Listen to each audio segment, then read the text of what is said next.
ഓം അഗത്തീശ്വരായ നമഃ. എല്ലാവർക്കും വണക്കം.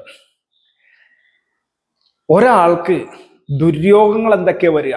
ചുരുക്കി പറഞ്ഞ കർമ്മ എന്നുള്ള വേർഡ് പ്രയോഗിച്ചാൽ വളരെ ബ്യൂട്ടിഫുൾ ആയി. ബാഡ് കർമ്മ എങ്ങനെ അറിയാൻ പറ്റും എന്നാണ് നമ്മൾ ഈ വീഡിയോയിൽ നോക്കാൻ പോണത്. ബാഡ് കർമ്മ എന്ന് പറഞ്ഞു കഴിഞ്ഞാല് ഇപ്പൊ 7-ാം ഭാവത്തിന്റെ ബാഡ് കർമ്മ എന്താ? കല്യാണം നടക്കുന്നില്ല, അല്ലെങ്കിൽ പല കല്യാണം കഴിച്ചിട്ട് സക്സസ് ആവുന്നില്ല.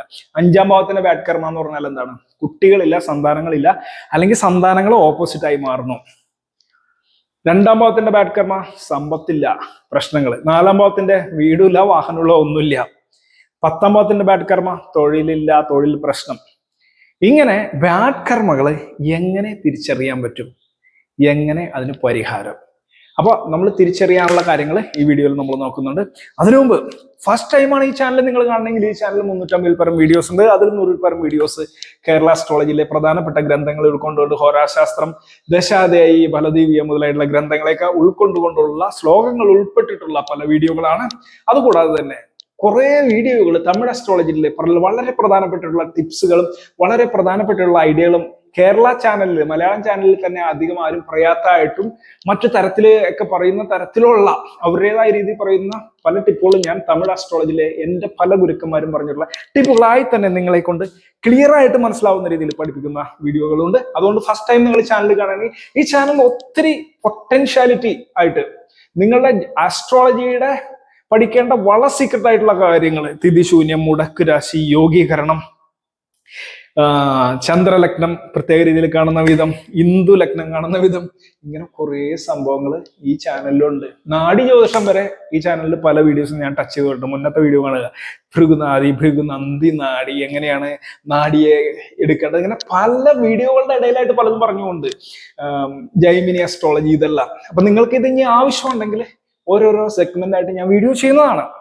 നിങ്ങൾ എത്രത്തോളം ഈ ചാനലിൽ ഇൻവോൾവ്ഡ് ആയി എത്രത്തോളം കാണുന്നുണ്ടോ, ഞാൻ 10 പേര് വീഡിയോ കണ്ടുകൊണ്ടിരിക്കുമ്പോൾ നിങ്ങളുടെ ആവശ്യത്തിന് വീഡിയോ ചെയ്തിട്ടുണ്ട്. അപ്പൊ 1000 പേര് കാണുകയും 2000 പേര് കാണുകയും ചെയ്താൽ എങ്ങനെ ഇരിക്കും? അപ്പൊ നിങ്ങൾക്ക് ആവശ്യമുള്ള കമന്റ്സ് ചെയ്യുക, ആവശ്യമുള്ള സബ്ജക്ട്സ്. അപ്പൊ ഞാൻ പുതിയ വീഡിയോ ഇടുന്നതായിരിക്കും. ഇന്ന് നമ്മൾ നോക്കാൻ പോകുന്നത് കർമ്മയെ എങ്ങനെ അറിയാം. വളരെ സിമ്പിൾ ആണത്. പല മെത്തേഡുകൾ ഞാൻ പറഞ്ഞു. പലരുടെയും കർമ്മയെ, ഒരാൾ എന്ത് വിഷയത്തിനാണ് ജ്യോതിഷനെ സമീപിക്കണേന്ന് പറഞ്ഞു കഴിഞ്ഞാല് എൻ്റെ പല ഗുരുനാഥന്മാരും പല സമയത്ത് ഞാൻ പറയുമായിരുന്നു, ഒരു ലിസ്റ്റ് തന്നെ ഉണ്ടാക്കി വെച്ചിട്ടുണ്ട്. ഒരാൾ വരുമ്പോ എന്ത് വിഷയത്തിന് വരുന്നു പെട്ടെന്ന് അറിയാനായിട്ട് ഡീപ്പായിട്ട് പഠിച്ച കണിയാമാര് തന്നെ ഉണ്ട്. ഡീപ്പായിട്ട് ഇങ്ങനെ 1, 2, 3 എന്ന് പറഞ്ഞിട്ട് എത്രയോ വിഷയങ്ങൾ, 100-300 വിഷയം വരെ ഉണ്ടാക്കി വെച്ച് റിസർച്ച് ചെയ്ത പല ആൾക്കാരും ഉണ്ട്. ലിസ്റ്റുകൾ ഇന്ന ആവശ്യത്തിനായിട്ട് ഇന്നവും വരും. അതൊക്കെ കണ്ടു കഴിഞ്ഞാൽ ചിരിക്കും. കാമുകി ഇട്ടേച്ച് പോയതുകൊണ്ട് വരും, കാമുകൻ ഇട്ടേച്ച് പോയതുകൊണ്ട് വരും, വീടിന്റെ അകത്തുള്ള അപ്പുറത്തെ ചേച്ചി കൂടോത്രം ചെയ്തെന്ന് പറഞ്ഞു വരും. പല റയറായിട്ടുള്ള കേസുകൾക്ക് വരെ പലതും, ഇഷ്ടംമാതിരി പേര് പല ആവശ്യങ്ങൾക്കൊക്കെ വരും. കോമൺ ആയിട്ട് ഒരാളുടെ പ്രശ്നമാണ് അവന്റെ ദുര്യോഗം എന്നുള്ള രീതി പറയുന്നത്. Already that is the problem that everybody is facing, or some of the lacks, or some of the lost, losing or lost. നഷ്ടങ്ങള്, കഷ്ടങ്ങൾ, കഷ്ടനഷ്ടം എന്ന് പറയും. പ്രശ്നങ്ങൾ, കഷ്ടനഷ്ടങ്ങളൊക്കെയാണ് ഓരോരുത്തരുടെ കർമ്മമായിട്ട്, ബാഡ് കർമ്മമായിട്ട് പറയുന്നത്. 1-ാം ഭാവമാണെങ്കിൽ പരാജയം, എല്ലാ കാര്യത്തിലും പരാജയം. ലഗ്നേ സൂര്യസ്ഥിതേ പരാജയോ ശിരോരുക്നൊക്കെ പറഞ്ഞ പ്രമാണമൊക്കെ ഉണ്ട് അല്ലെ. അതിൽ നിങ്ങൾ ഡീകോഡ് ചെയ്തെടുക്കണം. 1 പരാജയം.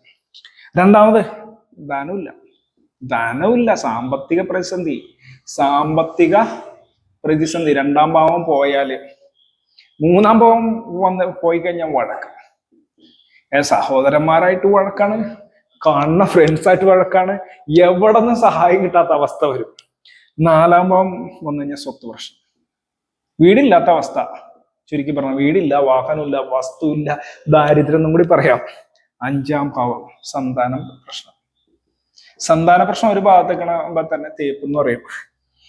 റിലേഷൻഷിപ്പിൽ പ്രശ്നം 5-ാം ഭാവം പോയി കഴിഞ്ഞാൽ. ഞാനിത് പലരും ചോദിക്കാറുണ്ട്, നിങ്ങൾ ഈ കാര്യത്തിനാണ് വിളിക്കണമെന്ന്. 90% ഇന്നാന്ന് പറയാറുണ്ട്.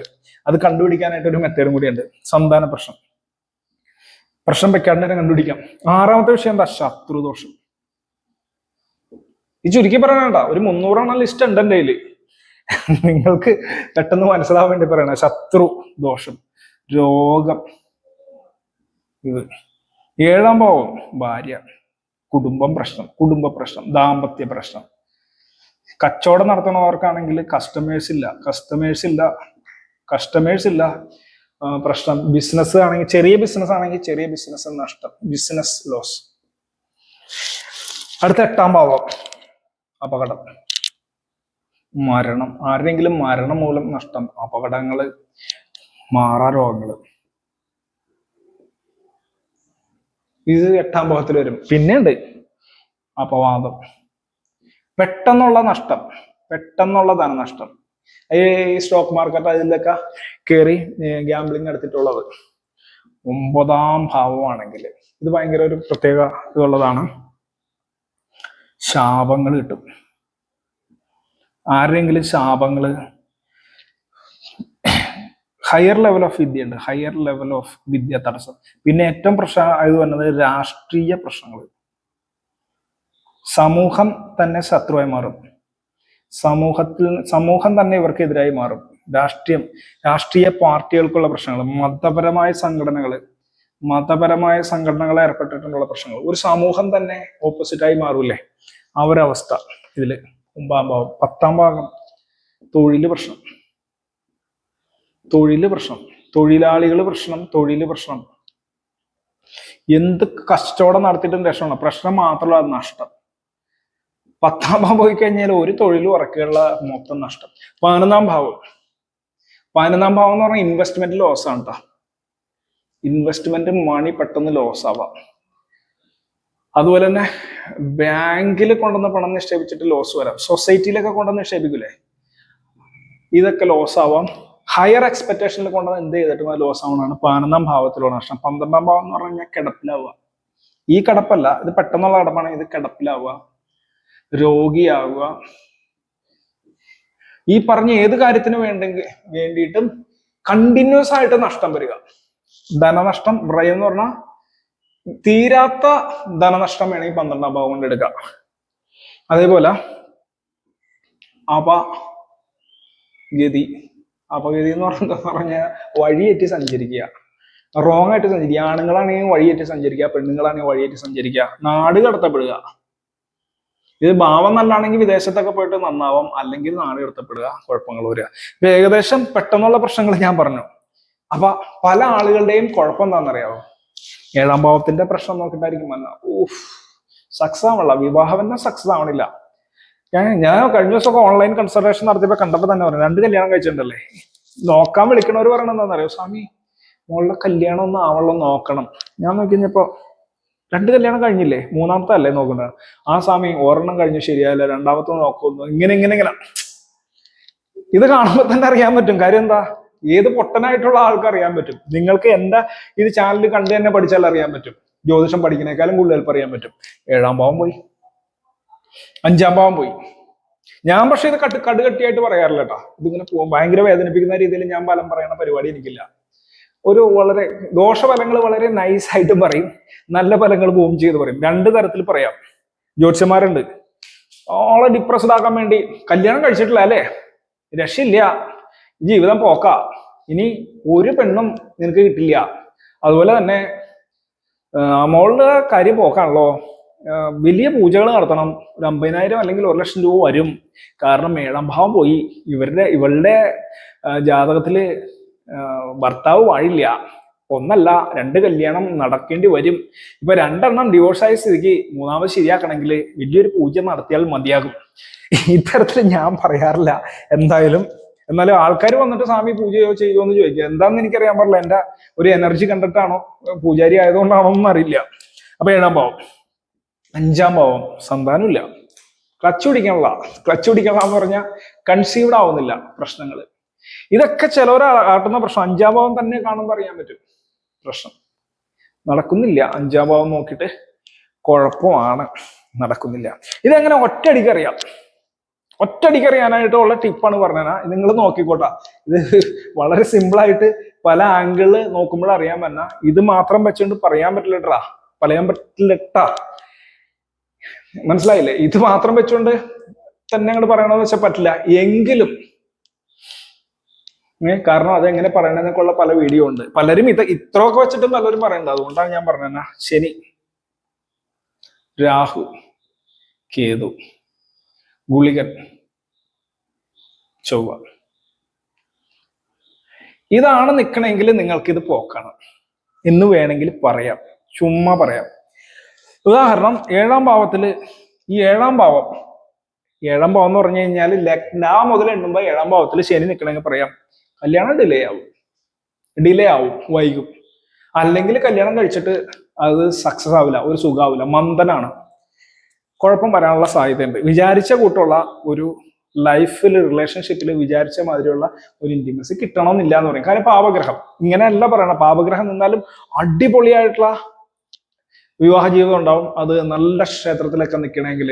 അപ്പൊ നിങ്ങൾ ഉച്ചം, മൂലത്രികോണം, സ്വക്ഷേത്രം, ബന്ധുക്ഷേത്രം ഇതൊക്കെ പഠിക്കേണ്ടവരും, എങ്കിലും നല്ല ഗ്രഹങ്ങളുടെ ദൃഷ്ടിയൊക്കെ പഠിക്കേണ്ടവരും പെട്ടെന്ന് തന്നെ ഒരു ചെറിയൊരു ഫോൾട്ടിനെ കാണിക്കണേ, എന്തെങ്കിലും പ്രശ്നം ഉണ്ടാവോ എന്നറിയണമെങ്കിൽ പെട്ടെന്ന് നോക്കുമ്പോൾ ശനിയാണ് നിൽക്കണം, പ്രശ്നമുണ്ട്, ഇത് പാപം നിൽക്കണം എന്ന് പറഞ്ഞിട്ടാണ്. രാഹു ആണ് നിൽക്കണമെങ്കിലാ ഒന്നിൽ കൂടുതൽ കല്യാണം കഴിക്കാനുള്ള സാധ്യത. കേതു ആണെങ്കിലാ കല്യാണം നടക്കാത്ത അവസ്ഥ വരും. ഇനി കല്യാണം കഴിഞ്ഞാൽ തന്നെ ഒരാൾ ഒരു സ്ഥലത്തും വേറൊരാൾ വേറെ സ്ഥലത്താവുന്ന അവസ്ഥ വരും. ഗുളികനാണെങ്കിലോ ഭർത്താവിന് മരണാദി ദോഷങ്ങളോ വിയോഗാദി ദോഷങ്ങളോ ഡിവോഴ്സ് വരാനുള്ള സാധ്യത കൂട്ടും. പക്ഷെ ഗുളികൻ ഒറ്റയ്ക്കിരിക്കണേക്കാളും രാഹുവേതുകളോടോ ശനിയോടോ ചൊവ്വേനോടോ കൂടിയിരിക്കുമ്പോഴാണ് കൂടുതൽ പ്രശ്നം. ചൊവ്വയാണെങ്കിലാ കലഹം വരും. അപ്പൊ ഏത് ഭാവത്തിലിരിക്കണോ ഈ ഭാവത്തിന് കുഴപ്പമുണ്ടാക്കും. ഇപ്പൊ ഏഴാം ഭാവം പറഞ്ഞു. അഞ്ചാം ഭാവം ശനിയാണെങ്കിൽ ഡിലേ ആവും. രാഹു ഏതുവാണെങ്കിൽ പിള്ളേരെ കൊണ്ട് തൊല്ലയായിരിക്കും. രാഹു ആണെങ്കിൽ ഇവൻ പറഞ്ഞാൽ കേൾക്കൂല, റോങ് ആയിട്ടുള്ള കെട്ടപ്പഴക്കങ്ങളിലൊക്കെ പോയി ചാടും. കേതു ആണെങ്കിലാ ഇവനെന്താ ഇങ്ങനെയായി പോയാ, ഒരു പോരല്ലോ, ഒരു ഊർജ്ജസ്ഥിതിയില്ലല്ലോ, നമ്മൾ വിചാരിക്കുന്ന രീതിയിൽ വന്നില്ലല്ലോ എന്ന് വിചാരിക്കും. ഗുളികനാണെങ്കിലാ മരണാദി ദോഷങ്ങളെയും കെട്ടപ്പഴക്കങ്ങളെയും കാണിക്കും. ചൊവ്വയാണെങ്കിലാ കലഹത്തോട് കലഹം. ഇത് നാലാം ഭാവത്തിൽ വന്ന അമ്മയുടെ പറയാം, അമ്മ ഇങ്ങനെ ആയിരിക്കും എന്ന് പറയാം. രണ്ടാം ഭാവത്തിൽ വന്നു കഴിഞ്ഞാലോ ശനി വന്നു കഴിഞ്ഞാലോ അപ്പോഴും പറയാം ധനം വരവിനനുസരിച്ച് ചെലവ്, വരവിനേക്കാൾ കൂടുതൽ ചെലവാണല്ലോ.